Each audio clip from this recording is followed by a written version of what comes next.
It's an honor, Anna, and I really wanted you to be our very first guest because one, you are the very first person that actually educated me on this term death doula. And I think, because Renidy is growing with this vocation, and I want families to really be educated on what exactly is a death doula among so many other stigmas around end of life and all of that. So I think, there's no any other best guest than yourself to be representing this particular sector.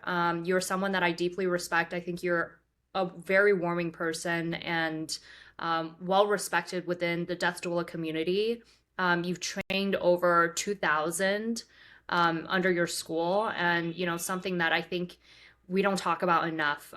So I love for you to just in a sentence or two tell us a little bit more about yourself and how you got started as a death doula.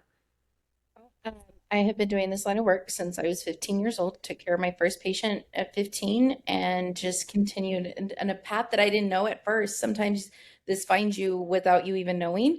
But in the last 5 years, I opened up IDLM and I run two personal care homes, of which we do long-term, short-term care, but because we are doulas that are here as caregivers as well, we have made amazing partnerships with hospices and now becoming their top place to refer to because of our specialty and walking that journey, as well as the CEO and founder of IDLM, International Doula Life Movement Institute, that we train doulas across the world. What's the furthest country or state that you IDLM have trained? We have had students in Denmark, Australia, Finland, Iceland, all over. Wow. And how do they find you? How do these students stumble upon LDLM? I asked, and a lot of it is word of mouth in different groups that they may be in. And then, of course, the organic and Google and Facebook and Instagram and YouTube and all these things that social media out there that they can locate us on. Yeah. And I, would love to kind of paint the picture of like what is death doula? What are all of the stigmas and what people think that a death doula is versus what they don't, right? I love to hear from your words, just what exactly is it and like what is all encompassing that goes into the role of a death doula? So, one of the things I think is the biggest misconception is people think, oh, just death, end of life, right? And no, Yeah. doulas actually start now. So we always tell people it's everything after birth. We're there for. Um, Oh, Build okay. that relationship to, back in the day when we used to have the family doctor that everybody saw or a mechanic that everybody in the family uses. That's what your doula becomes. They're there to help support you to make sure that all your end of life work and planning is completed, to be that support, that advocate, to help you navigate the medical system and understanding, when you need certain things, right? So we're there for that whole time. And then we're there to also hold that space and be there to help guide and support families, even while they may receive hospice care. Yeah. So would you say that a death doula is a non-medical support, whether it's grieving, whether it's family coordination, logistics? Do you guys also call funeral homes? Where does it start? Where does it end? Are there things that you don't do versus you do everything? Yeah, so we're non-medical, we're non-legal, we're not an attorney, we're not, medical professionals. We are simply there to help support and be a resource and an advocate for families to finding and navigating where they need to be. So getting all that information, I always say, think of it as a card table. You put all the cards down on the table, and then they get to make the informed decision that they need to make for themselves. So would you go to a funeral home with the client? Would you like mitigate family, conflicts or sit in virtuals? Like what are some specifics that maybe families just don't know? Yeah, so definitely being there, we can help navigate those muggy waters with families, being there to help facilitate family meetings with the families for everybody to get heard and for them to also understand what's going on. Because I find lately that's a big thing that people are leaving out of the hospital and maybe being told that they need hospice care, but they're not necessarily telling them that you are at the end of life, right? And so being able to help them navigate that, to be that support There's a very clear line when you get into the funeral industry. And so as a doula, it's our job to connect the families with the funeral directors, and go and meet with them so that they can get the pricings, then they can talk to the funeral director and get all their questions answered, because there's a clear line that has to be drawn there.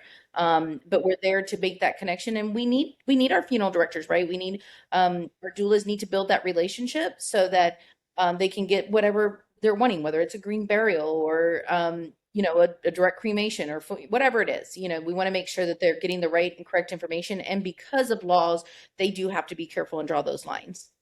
100%. And I think, you're sort of a new wave of death doulas that are really open to having that conversation with a funeral director, because oftentimes the way that I see the sort of the tension between death doulas, hospice nurses, funeral directors, there's not a clear understanding of where the roles begin versus end.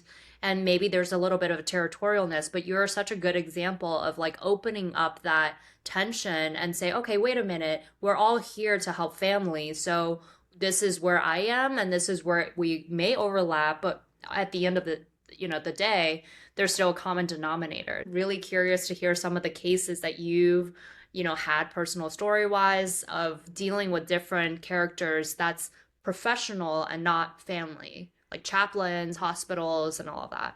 Just so that we all understand, like, who are all the players here? Yeah. So, recently I was working with a client, and the chaplain came in. Chaplains are a part of the interdisciplinary team. And when he came, being able to give him a report of where they were, where the family was, where everybody was filling out on certain things that we saw that needed to be addressed. And after our conversation, he was like, I've never gotten to work with a doula before. And he said, you just really enlightened me, because now I know, because as a chaplain, usually with hospice, they're maybe going once a month, and they can request them more, but typically it's once a month. So Oh, I didn't know that. So do chaplains work for multiple hospices, or how does that it's work? really set. So with hospice, typically you have your nurse come out once a week. Sometimes they do it a little bit more, maybe twice a week, 3 times. It just depends on the case of what's going on with the client. But then you have the CNAs, but it's really up to the patient of what they want. They can deny the CNA coming in, the aid to help them bathe. They can, Or certified nursing assistant, and others areas, sometimes it's, labeled differently. But um, having the nurse come out, will typically have to receive that service, but they can put a hold on having, like, oh, I don't want the social worker coming out. I don't want the chaplain coming out. So, but typically they do, what the rim of what you will see is about a once a month visit. They go to see that patient once a month.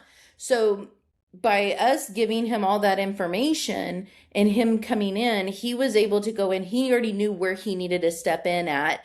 And so that's what we're supposed to do. We're supposed to bridge in that care and support. and what does a chaplain do typically? They can do a wide range of things. It could be that spiritual support, it could be talking and listening. Patients have questions about end of life, of, Yeah. whether, whatever their religion base is. So with their chaplains, they're usually multi-religious areas that they work with. So That makes sense. Thanks for explaining that. And then what about all the other professions like hospice nurses, social workers, and different environments, depending on what stage end of life they are in? well, it can, depend on stages, but also it depends on the client. So when they sign up for hospice services, they can actually decline social worker services and chaplain services, right? The family, or you're saying The resident, whoever's signing the paperwork, they can decline those. you want to decline extra support? They may not know what they might need yet. They can add it in later, of course, I but see. it's typically what a lot of hospices will see is that sometimes they don't accept the visits from the social worker or the chaplain, unfortunately. And they're Uh, a really great the part of the hospice team will and break, support. will like not allow for that to happen. No, no, no, no. So when they're signing consents, they Yeah. can say, I don't want the chaplain visit. I don't want the patient can say that. And then later on, if they need them, then they can add them back into the plan of care. But many families, won't. utilize that service or think that they need that service, and they can be such a great resource. And that's where doula also, many people sometimes forget, or they feel that there's a stepping ground, like, oh, we're taking stuff away. No, no, no, no. I've encouraged my families, hey, we need to get with your hospice social worker because they're going to be the one to help us do this. And or we need to bring, the chaplain. Let's meet the chaplain, and talk to them. So that's bridging, that's where that doula bridges in and, explains it, like things that they may not normally think of, with that they may need that support, that extra support. So, what So does a social worker do versus a death doula? So the social worker will come in and handle any social needs, far as, if the patient needs placement, if the patient needs, other services, then, they can do that. They can bridge in different things, resources. Maybe they have no food, you know. Um, My understanding, it's kind of a lower socioeconomical class who don't have the resources um, to provide. Is that where that particular profession will come in? I mean, it can be very, I've seen people that will give everything they have, and, from their monthly income could cover what they need, and they have someone Still in have their a social struggling. worker? Hmm? So they still have a social worker despite of being, like in a good standing and have the means Well, to. absolutely. Because also, too, the social worker can help orchestrate. Maybe the family needs respite care and they're on hospice services. So they have the 5 days that they can go into a facility and get respite help, So it just depends on what the needs are, but it's always their social workers are amazing. I always tell the social workers I work with, think of me as your assistant. You tell me what you need me to help you with, and then I know too that I can reach out to them when I see a family needing that extra support. Yeah, yeah. Okay, I love that. So, any other encounters besides social workers, chaplain, that you think a death doula really supports and bring in this dynamic? Um, Are there any other professions that you have higher touch points with as a death doula? Definitely working with this along the side of the nurses and the team itself, just in general, is wonderful because we're that extra eyes and ears. We gather so much data, just gather information, and then we can give them that puzzle piece to make those to say, hey, okay, we've given you the puzzle pieces here. Let's work and get this figured out. So it's Right. really working together as a team. Yeah. Okay, cool. So let's move on to anecdotes. So thank you so much for educating because I think, like everyone is confused on, okay, you have all of these different professions. I think the common denominator here, you believe this is all a collaborative effort, right? Like death doulas are not stealing anybody's jobs. They're not here to step on anybody's toes, but rather just like as the connected tissue that handholds the family through it all, whether it's a social workers vertical, whether it's a palliative care doctor vertical, whether it's senior care living chaplains vertical, you kind of can cut across all of them except the medical portion, Right. right? You starting bedside since 15 years old, you must have seen crazy stories. Can you share some stories that you're like, wow, that is crazy? Oh, there's so many. Many, I bet. Yeah, I've seen everything from when you see things that are happening in the room and you're like, what in the world is all of this? To people just really the beautiful rallies that I've seen at bedside. Um, Let's talk about some of these beautiful stories so that people are not so afraid of, the dying aspect of it and, the honoring of the legacy. And then maybe we can go into a darker story. yeah, so beautiful rallies, people they do know when their time is coming, right? They do know. Um, we just recently had a resident that I took to play poker. That was, he told me on a Saturday, he's like, I need to go. And I was like, but the way he told me, How it, old is he? Tell me more about this person. senior, he was, in his 80s, and we barely made it through the night because it was hard. It was a hard trip on him. And then after that, he declined very quickly. And he knew that that was his last time. He knew. Because when I said, okay, hey, are you getting tired? Maybe we should go. First, he was like, no. I said, hey, you know what? They're on a break right now. This would be the perfect time to go. because everybody's taking a break. And I said, but we did it. We made this trip happen.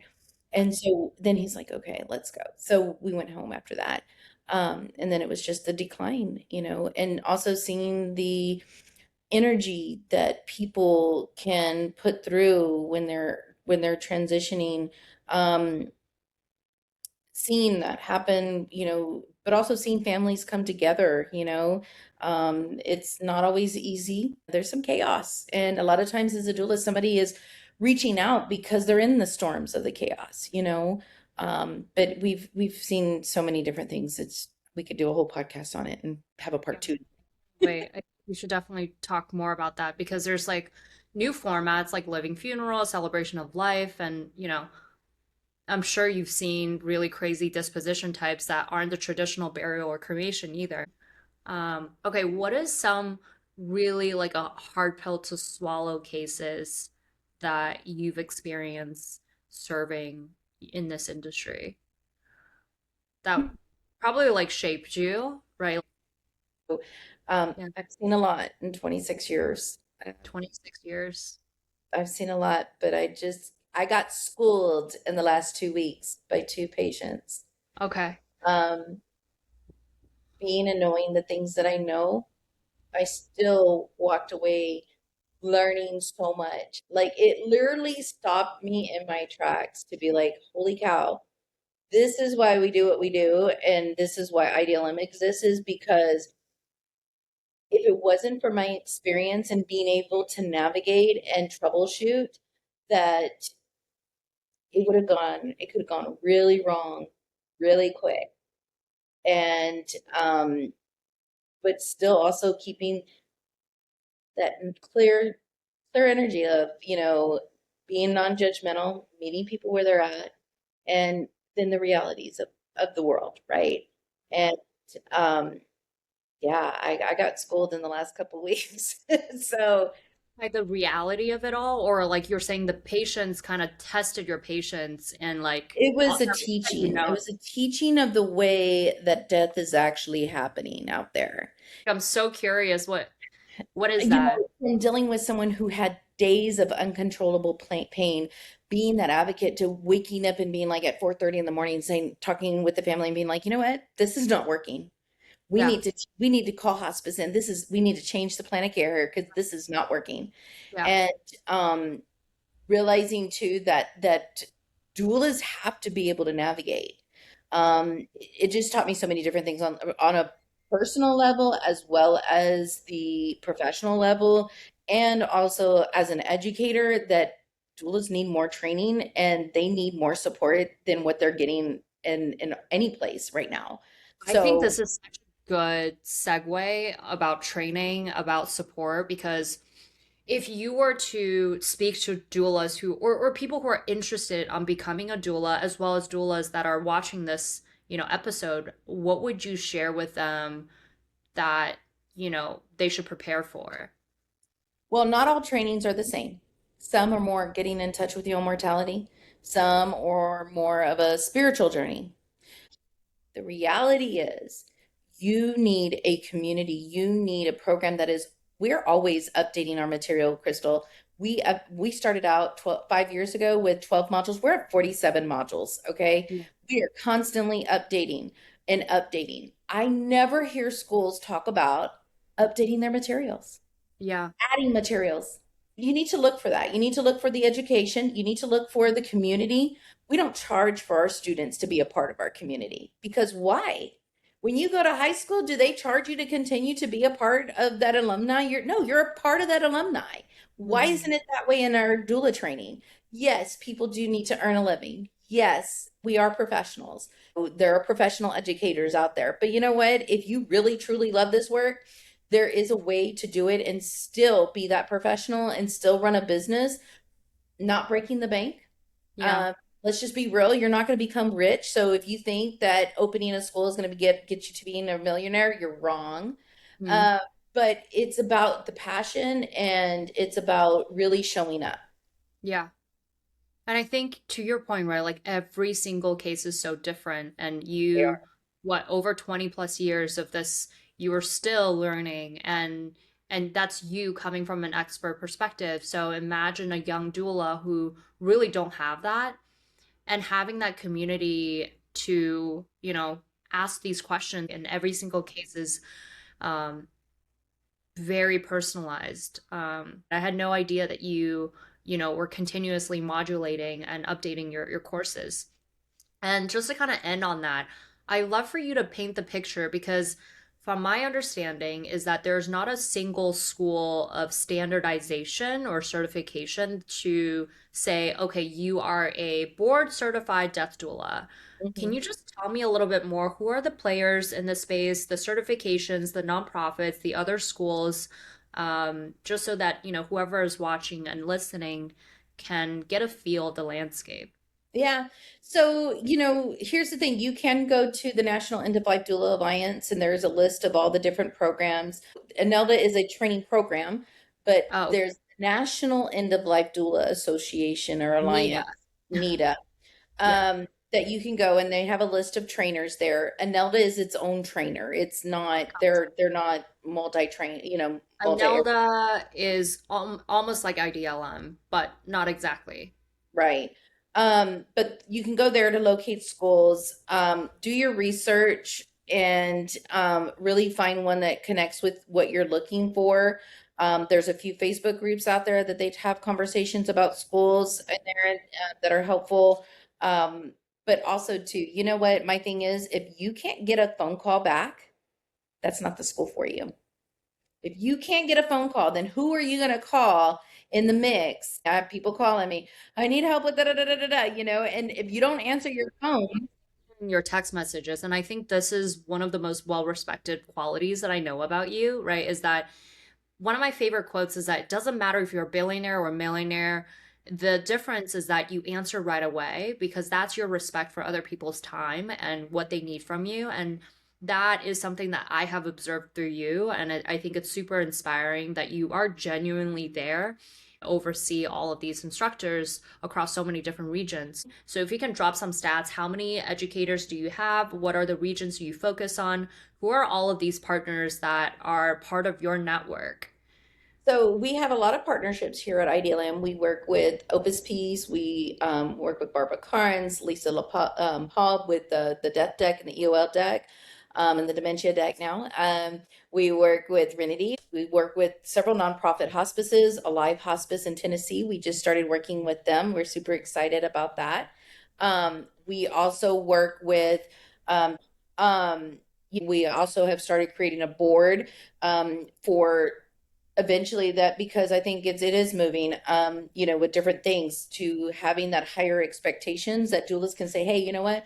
I went through this board, because Dan, they can trust that person and trust that knowledge that they have. I've just gone through so many meetings in the last couple of months where I've been with hospice administrators who are like, you know what? I was almost done working with doulas because they didn't hold their boundaries correctly. They were inappropriate behaviors, that's a shame. and it Yeah. is. But when they saw the way we teach and our expectations and our showing our professional boundaries, they're like, we want to work with you. So last question to end on. I want to know, what is a your ideal funeral or celebration of life for you, Anna Adams? I really want to do a celebration and burial at Countryside Memorial Park. That's our green burial site area here locally. And just having everybody to come out. I actually, funny you asked that, because I we did our last graduation over there, and when we were there, I was telling her, I said, I want this spot, and I said, because this is where we do our mock burial at. And I was like, you can still use this spot for the mock burial, but just tell them that under Aunt Lu, because we have Aunt Lulabelle, who's our non-existent person. That's Aunt Lulabelle. And I told Sunny, I said, Sunny, I want to be buried right here. And I said, you can still hold the mock burials here, and you can just tell them Anna's underneath watching all of you. That's really special. Well, thank you, Thank Anna, you. for sharing this time with me. I can't wait to, you know, witness you on this journey. Maybe just one last closing thought. What is Anna Adams' future for death doulas and like you yourself? It's definitely raising the bar. I don't think it's set where it needs to be. Mhm. Uh, and I think raising the bar and keeping up with the ever evolving and changing of the end of life industry, and providing that best education, having those doulas go out and doing the best care in their community, one doula at a time. But we definitely are working through that, and we've got new live in person states opening all the time. And we also have our live online classes. So we're just trying to make it and keep it accessible for everybody. I always say work will end when I die, because then I will be dead and I can sleep all I want. So until then, I'm moving and grooving. So it's good. Thank you so much, Anna. I appreciate your time and your friendship, your partnership, all that you're pouring into this community. I genuinely, you're an inspiring person.